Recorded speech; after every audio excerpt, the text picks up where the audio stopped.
Donald Trump manned the fry station during a staged photo op at a Pennsylvania McDonald's over the weekend. Now, the reason why Trump was there actually had nothing to do with appealing to the working class. It was actually to troll Kamala Harris, who, through her campaigning has mentioned on multiple occasions that she's middle class, that when she was in college, she had to work at McDonald's and pay for, a portion of her education that way. And Trump, for whatever reason, just doesn't believe her. In fact, that's become a part of his campaign, essentially trolling her, accusing her of lying about working at McDonald's. And we'll get to what the reality likely is when it comes to that part of this story. But I do want to give you a little bit of what Trump had to say about Kamala Harris as he was engaging in this trolling. Take a look. She grew up in a middle-class home. She was the daughter of a working mom. And she worked at McDonald's while she got her degree. Kamala Harris knows what it's like to be middle class. So that's an example of one of her ads, and here's what Trump has to say about it. I'm looking for a job, and I've always wanted to work at McDonald's, but I never did. I'm running against somebody that said she did, but it turned out to be a totally phony story. So if you don't mind, I want to work the French fry counter. I listened to Kamala. She said it was so hot. It was so hot. It was such a tough job. But don't you have a man that's been doing it for many years at the French fries, right? I want to learn everything. I'm going to learn how to do it right now. Thank you. Now, is there any evidence that Kamala Harris worked at McDonald's? I mean, I personally believe her, but here's what she has said. The vice president worked at McDonald's on Central Avenue in Alameda, California in the summer of 1983. That's very specific, and that's according to her campaign. Harris was a student, a student at Howard University at the time. Her responsibilities included working the cash register along with the fry and ice cream machines, her campaign said. But since this was around 40 years ago, look, it's unlikely that there's documentation, and the Kamala Harris campaign hasn't provided any evidence, but it isn't far-fetched for no documentation to exist. Like, why would they keep a permanent file of employees from 40 years ago at one franchise? So look, Trump's attacks on Kamala Harris are on this topic are, as usual, in my opinion, mental. So what difference does it make if she worked at McDonald's in 1983 or not? What if it was Burger King? Would that make a difference? She was middle class. No one disputes that. She wasn't born with a silver spoon in her mouth like Donald Trump was. He was handed $400 million by his dad. So that's a separate topic. And Trump's views on the minimum wage and actual fast food workers is a separate topic. All related, and we're gonna discuss all of it here. But one of the things that I want to ask you guys about is the Democrats say, and a lot of people in mainstream media say, that was a bizarre photo op. So weird, and it's gonna make him look so bad. Wrong. And my view of it is, no, most people won't know that he's against the minimum wage. Most people don't know or care about Kamala Harris's time at McDonald's. They'll just see a guy, one of the candidates working at McDonald's, and they'll think that's a super populist way to go. They won't necessarily think the word populism, they'll just think that connects to me as an average person. I think it's effective.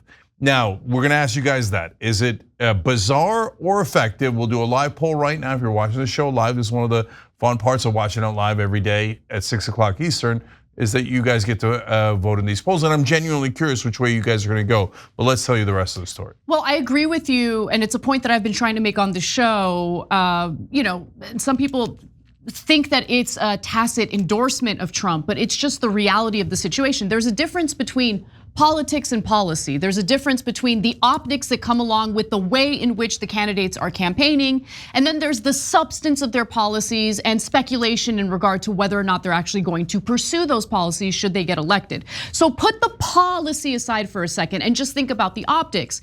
I believe it is true what you were saying, Cenk, that the average voter who's busy, who's running around, taking care of children, maybe even working 2 jobs, they're not going to get into the nitty-gritty about whether or not Kamala Harris actually worked at McDonald's. They're gonna see the videos, they're gonna see the images of Trump at that McDonald's in Pennsylvania. And it's not just about the populism that's being communicated here. It's also about how good he is at retail politics that I think for a long time I personally underestimated. he's just a natural when it comes to communicating with people, conversing with people, right? Like he seems to be having a good time. Everyone around him seems to be having a good time. Now, yes, this is obviously a staged event, but the workers at McDonald's are the real workers from that McDonald's store. Yeah, look guys, we've got to be able to make that distinction, because if we don't, or if you don't, you're not helping the Democrats by saying, hey, let's ignore what works electorally, what works in terms of optics and marketing for our side. Let's just be earnest and just say the thing. I mean, look, I would love if she fought for policy 200%. That actually would be both good optics, strategy, and politics. But if you say, look, the best thing to do is just cover things up and say that everything Trump does is bad, I don't agree. I think you lose credibility that way, et cetera. So in this case, let me say one last time about how little I care about whether Kamala Harris worked at McDonald's or not. For real. There's no reason to believe that she didn't, other than the fact that Donald Trump is a pathological liar, so he assumes that everyone is. So if he said that he worked at McDonald's, he'd obviously be lying, so he assumes she's lying. He grew up enormously wealthy and privileged and entitled, so he's not smart enough to even understand that other people didn't. So when Anna says he's an effective communicator, it's not because he doesn't sound like a moron sometimes, he does. It's not like he doesn't sound deranged oftentimes, he definitely does. But when he's interacting with another human being, JD Vance is like, hello, do you have donuts? I do not know how to function, right? Kamala Harris is often awkward. Tim Walz is not awkward. No, she's not. Tim Walz is the best of the four. In fact, Tim Walz had an interview today with The View, and it was great.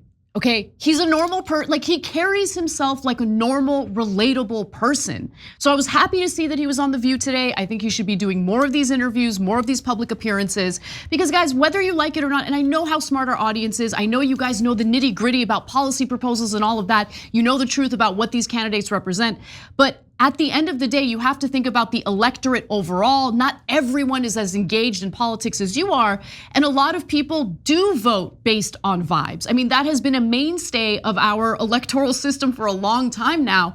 And Trump comes across as personable, but so does Tim Walz. So I think, Tim Walz was a great choice, and I want to see him out there doing more of these interviews and more of these public appearances in the final stretch. And the reason why Tim Walz has always been the most popular out of the four candidates involved is because he not only appears personable, but he actually got things done. So he's not full of crap like Donald Trump. And people like the things that he got accomplished. When they hear about his bills, they're like, wow, those are great. Oh my God, paid family leave, helping kids who need lunch money, et cetera.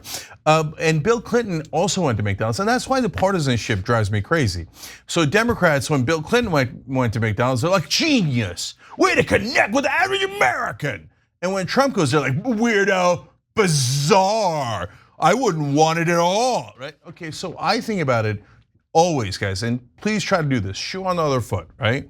If you said to me ahead of time, do you want Kamala Harris doing this instead of Donald Trump? I'd say yes.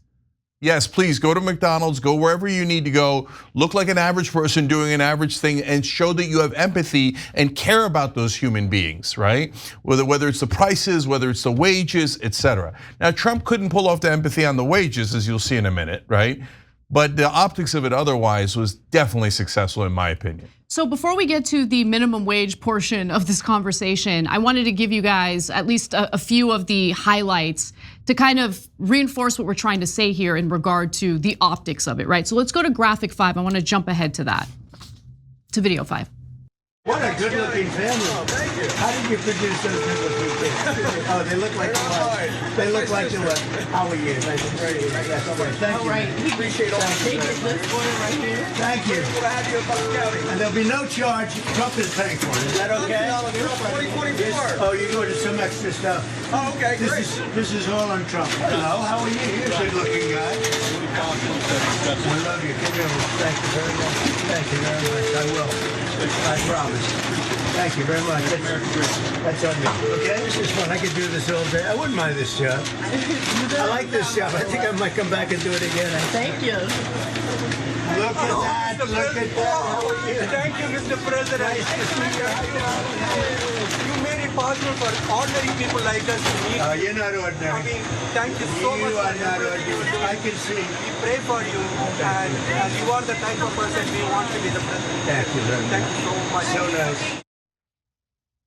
So those are the optics, and I do think, look, I don't know if it's gonna make much of a difference in the election overall, but I do think that those are the types of images that the Trump campaign wants to put out there because it is good optics for Trump. It makes him seem relatable. Yeah, so 3 things about that. First of all, in the old days, there's something really positive about the media coverage of this story, even though I think most of it is biased based on their perspective. The positive thing is at least now they're saying that these are orchestrated. In the past, they would do these photo ops and then not tell their readers or their viewers, oh, this whole thing's staged, that McDonald's is closed. Those are all of his fans who lined up to drive through the drive-through, right?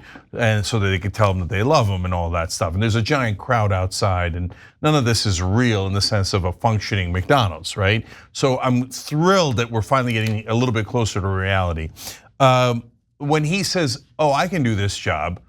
No, brother, you can't do that job. You're doing a fake job for 15 minutes. Yeah. And you have people lining up telling you how much they love you as they drive by, and you're handing him food. In the real world, you don't have time to have conversations with those people. No. You gotta go, and constantly give them the food, give them the food, give them the food, make the food, give them the food. And you did it, your fat ass did it for 15 minutes and thought, oh, I can do this. People telling me I'm great all day long. That's not the point of that job. And it's not just the speed in which you are expected to work on your feet for a minimum of 8 hours during your shift. It's also the fact that you are being greeted by customers who are not fans of yours, who oftentimes are irritable, who might have had a bad day, and are looking for a release of the frustration or stress that they've experienced that day, and oftentimes service workers have to absorb that. Yeah, and because you've been doing it for 8 hours straight, maybe you missed the fries in their order, and then they're livid at you, right? Meanwhile, you're barely trying to keep up. So don't tell me your fake play at this job is somehow convinced you that you could do this job. And that's the thing with privileged rich people like Donald Trump who grew up rich. They don't know what a hard day's work is. They've never had to do one, especially with their hands. So, okay, but on the optics of it, he's telling people he loves them. He's doing a normal person's job.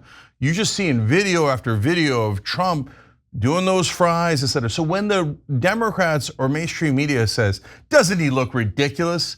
A lot of Americans think, no, he looks like me. Why? Do you think I look ridiculous when I'm working at McDonald's? That's a good point. I didn't think about that. Right? You're right, yeah. So that's why, don't do that.